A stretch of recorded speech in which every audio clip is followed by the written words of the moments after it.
on the road again. We can't wait to get on the road again.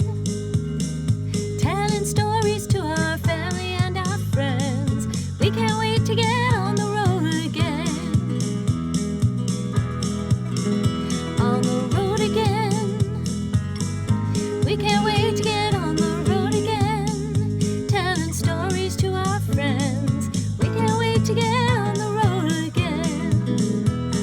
Welcome to our monthly AAA podcast, Affinity, Allie, and Annette on the road to good storytelling, with your hosts, Allie and moi. Hi, I'm Allie Spooner, and I'd like to welcome you today. I also write with Affinity, quite a few books out, and work in a variety of different genres, from paranormal to FBI agents to country music singers. So I touch on a variety of different genres and have a few series out there. We hope you enjoy our podcast, and we give you an opportunity to meet somebody that may be a new author to you, or get to know a little bit more about the authors that you've been reading. So we appreciate your support and invite you to visit Affinity Rainbow Publications to check out our books. And I'm Annette. I'm also with Affinity Rainbow Publications. I just posted, I had this thing that how it pops up on Facebook that you're like, hey, remember when 10 years ago my debut novel came out? And so I reposted that. And so, gosh, I can't believe I've been writing for 10 years now. And I did finally count up because I never could remember how many books I have out. And so now I know 37 books. So Wow. there we go, 37. And I guess my 38th will come out later this year. Anyway, that's a little bit about me. All right. So each month we invite a special guest or guests to join us as we discuss various topics of interest to writers and readers. We'll invite our guests to do a short reading and then follow with questions on the featured topic, while encouraging them to do at least one giveaway to our audience. And this month, I'm so excited, we'll be talking about Sapphic fiction / romance prominently featuring animals or our pets and hot veterinarians with our special guest, Lila Bruce, who wrote the iconic classic that let us see through the eyes of dogs. And I can't even say enough good things about Love Bites. It's one of my all-time favorite books. And I've said this to her before, but I genuinely mean it. Yeah. And then following our podcast, we'll upload to a newly created YouTube channel, and hope you consider subscribing so you never miss a future podcast. And that's really good about putting them out and putting them short and long links on Facebook. So I hope you'll take advantage of clicking on those links and having some fun with us. Yeah. So I have the absolute honor and privilege of introducing Lila. Lila Bruce has been putting stories to paper since middle school, but officially became a published author in 2014. Since then, she has been a Lambda Literary Award finalist, a GCLS finalist, and the winner of 2 Rainbow Awards. She currently lives in North Georgia with her wife and at the last count, 9 cats. Beats me. The peril that awaits when 2 lesbians join households. When not writing, Lila spends her time reading, minding her feline herd, and drinking dangerous amounts of coffee. Oh, I gotta love the coffee. Yep. All right. So without further ado, Lila, if you're ready, take it away. All right. Well, thanks, Annette and Ellie. I'm going to read from Love Bites. If you can see it, it's kind of a blur here. It's going to be the first part of the chapter where we meet all 3 of the characters, and we'll start in Moose the dog's POV to make it fun. I'd been at the pound about 2 months, and to be honest, things weren't looking good. I'd already been to 6 or 7 adoption events without any takers. Not that I could really blame anybody. I know that if I was looking for a dog to take home, it wouldn't be a 4-year-old Dachshund with no balls and missing half an ear. Although back then I did have them, the balls, I mean, not the ear. So anyway, everyone knows you only get so many chances and then you're moved to death row. That day was my last chance. I remember it like it was yesterday. It was on a Sunday and almost closing time at the pet warehouse superstore where the adoptions were going on. The puppies were long gone, most of them finding new homes in the first couple hours. It was down to me, a Labradoodle named Frank, and a couple cats. Just when the people from the pound started talking about calling it a day, I saw her walking across the cages, towards the cages. Ashley was the most beautiful woman I'd ever seen. She had short, curly brown hair that bounced when she walked, a smile that lit up the whole room, and best of all, she smelled like peanut butter cookies. God, she was stunning that day. She looked through the cages for a few minutes, her eyes shimmering as she smiled at me. I could barely believe it when she asked if she could hold me. The door was open to the cage, and I was placed into her soft, warm arms. Bruno Mars started to sing When I Was Your Man over the loudspeakers. I knew then I'd found the person I would spend forever with. That was just about 2 years ago, and things couldn't be better. We live on the north side of town in a nice 2-bedroom apartment. It doesn't have a backyard, but there's a dog park a few blocks away. Ashley and I try to go there at least 3 times a week. It's good exercise for her, you know. Moose, come on, buddy. It's time to go see the doctor. That was Ashley. I looked up to see her sliding her cell phone into her purse before reaching down to pick me up. Of course, I could have walked back to the vet's office, but she always likes to carry me in. It's the little things, you know, that show love. Right when we walked into exam room 4, I could tell something was off. Like I said, I'd been to the clinic for a while, and so I was accustomed to all the doctors and staff. The unfamiliar scent of flowers and donuts, though, filled the exam room, shocking my nose. That could only mean one thing: a new person. Moose, sweetie, calm down. It's going to be okay, Ashley murmured, tightening her grip and pulling me closer to her chest. I hadn't realized until that moment that I was starting to tremble. Ashley, I don't like this. We need to leave right now, I said between clenched teeth. Okay, I know what you're thinking. Humans don't understand animals the way we understand humans. I know that, and I've tried never to hold it against them. But I don't see any harm in talking to my people like they know what I'm saying. And sometimes I kind of think maybe they do. Hush, sweetie, what's gotten into you? Ashley set me down on that cold metal exam table and started to massage the area between my shoulders. It felt good, but it was going to take more than that to get my mind off the fact that at any second a stranger was going to walk through the door. As if on cue, the door opened. Good morning. This must be Moose. I'm Dr. Maxwell. By the way, I don't think we've met. I crouched down at the sound of the newcomer's voice in an attempt to get a good look at her. She looked fairly average in human terms, slightly taller than Ashley, her hair a dark shade of red.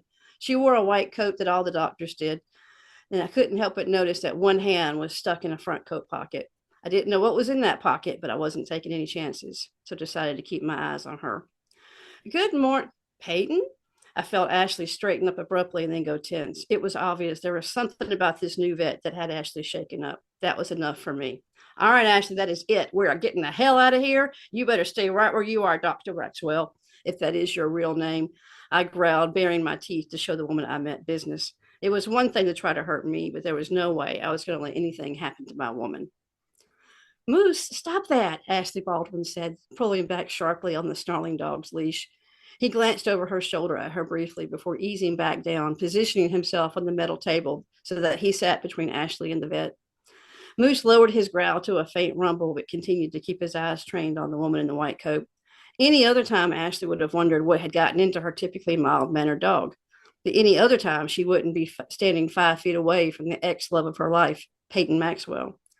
Ashley, oh my gosh, I almost didn't recognize you.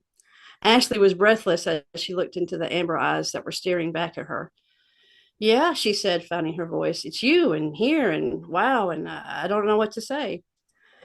Her lips curling up into a smile, Peyton jammed her both hands into her coat pocket. My God, how long has it been? 10, 11 years? 4,387 days, 12 hours, and 15 minutes, Ashley thought. But who's counting? That's great. That is great. All right. All right. So, Allie, are you ready to read from your latest Fairytale Farm? I think Adorable so. book. I love it. Well, thank you. I appreciate that. And I'm going to jump in a couple of chapters into the book just to give you a little background. Fairytale Farms is a retirement project for a semi-retired veterinarian and a soon-to-be retired school teacher. Hill McCall is the veterinarian, and she, as a secret project, has bought an old Tyson chicken farm that she has turned into Fairytale Farms as a sanctuary for unwanted, unadoptable animals from local shelters, and several things have happened. They were approached by a girls group home, and they've gotten some young ladies that have been volunteering for the farm and have just fallen in love with the animals and the whole principle of the farm. So I'm going to pick up here. He'll open the gate with the remote and drove the parking lot. Lou waved at her at the fire from the fire pit. There was a slight chill in the air when she stepped out of her truck, but she knew the sun would soon be out quickly to warm things up. Jess was holding a black cat in her arms when Hill arrived. Who is this? Jess shrugged. I guess the word has gotten out about us and someone dropped her sometime last night. She was curled up in front of the door this morning. She's about to become a mama, too. Let's give her a name. Let's give her an exam, and then you can introduce her to her new home. We have plenty of room to separate her from the others until the kittens arrive. She followed Jess into the exam room. Yep, definitely pregnant. The kittens are active, so she may not be far from giving birth. She is young and healthy, so I don't foresee any problems. This is probably her first litter. Once she gives birth, I will spay her to prevent other pregnancies. Have you thought of a name yet? No. Any suggestions? Jess asked. She's as black as coal. Let's call her Cold Kitty. I hope that doesn't bring my Cold Kitty around. That sounds good to me, Jess grinned and picked up Cole. Let's get you some food and settled into your new home, Cold Kitty. Hill entered her office and looked at the list of things to do today. The picnic tables and water coolers would be delivered today, and she expected Dan to bring more animals from the shelter. The girls would be here to volunteer, and she needed to plan the cookout on Saturday. Yep, it's going to be a busy day. Hill left the office to check on Jax. She was surprised to find Laura holding him as he covered her in kisses.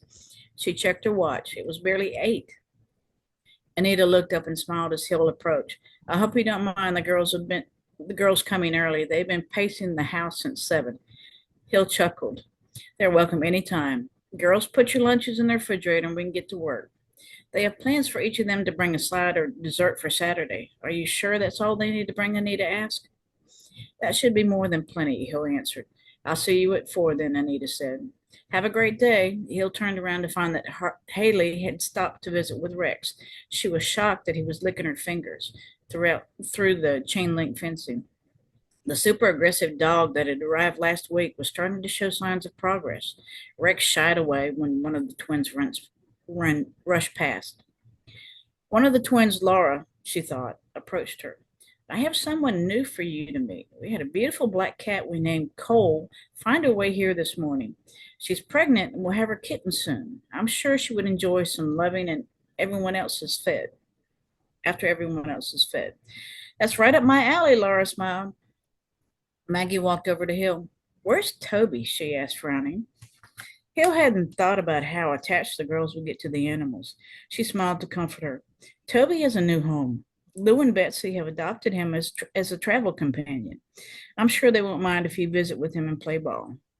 Maggie nodded, but Hill could, but Hill could see that she was disappointed. Toby will have a great life with them and be treated like a prince. That's a win for Toby and for the farm. To find a happy ever after for the animal. Sorry, guys. Maggie wiped her eyes. I know, but I will miss him. I will too, but many more animals need your love and care. We have new animals coming out today that would love to play with you.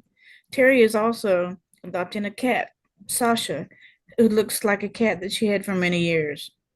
Do you think that will happen often? That campers will adopt? Maggie asked. It's nothing we plan for, but if a camper and an animal are a good match, we will make the adoption happen, Hill explained. She placed her hand on Maggie's shoulder. We need to be happy for them. I am, Maggie said, but Hill could hear the sadness in her voice. Go on. Go see what Jess has planned for you this morning. I'm going to need some of your muscle later for this morning. For what? Maggie asked. We have 6 picnic tables being delivered today. I will need some muscle to get them placed. Why so many? 3 for the campground, 2 for here, and 1 for the lake. It may be nice to have lunch by the water some days. I know a black lab who loves playing in the lake. Really, Maggie said. He will retrieve a ball that you throw into the lake. Be warned, though, you will get wet, Hill teased. Can I take him out later?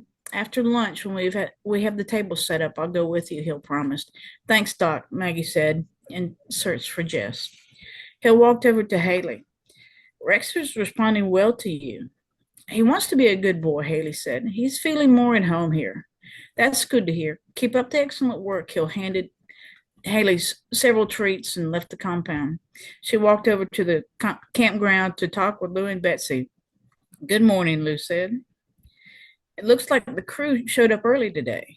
They were excited, Hill said, reaching down to pet Toby. Betsy emerged from the camper. Morning, Doc. Would you like some coffee? I'm good, thanks, Betsy. I wanted to ask you and Lou something, she said, sitting beside Lou. What's up, Lou said. I didn't think about the girls getting attached to the animals so quickly. Maggie was sad when she couldn't find Toby this morning. I explained to her how happy he was to get adopted, which is one of our goals for the farm. What can we do to help? Betsy asked. He's such a sweet boy. I can see why she would miss him. Would you mind if she came down and played fetch with him for a while this week, as she can see how happy he is? Betsy smiled at Hill. I can do you one better. I can take pictures of them together that you can give to her. You know what else, honey? Lou asked. Betsy and Hill waited for her to continue. We can take pictures of our adventures and send them to Hill to share with Maggie. Would it be okay to mail them here? Hill smiled. I love that idea. Of course you can send them here. Maggie would be tickled, and I'll keep it a secret until the first mail arrives. We'll be at the beach next week, so that will be our first stop, Betsy said. Perfect, Hill said. Thanks. I'll let her know it's okay to come down later. Anytime, Doc. Hill heard a vehicle approach. Our water coolers have arrived, Alice. Alice is right behind them. She went to pick up the business cards and the postcards to share with y'all and Terry. Awesome, Betsy said. We also have a load of picnic tables being delivered. 3 will be placed around here, so think of where you would like one, Hill said. I can help you move them, Lou offered. Are you kidding? I have plenty of young muscle for that, Hill smiled.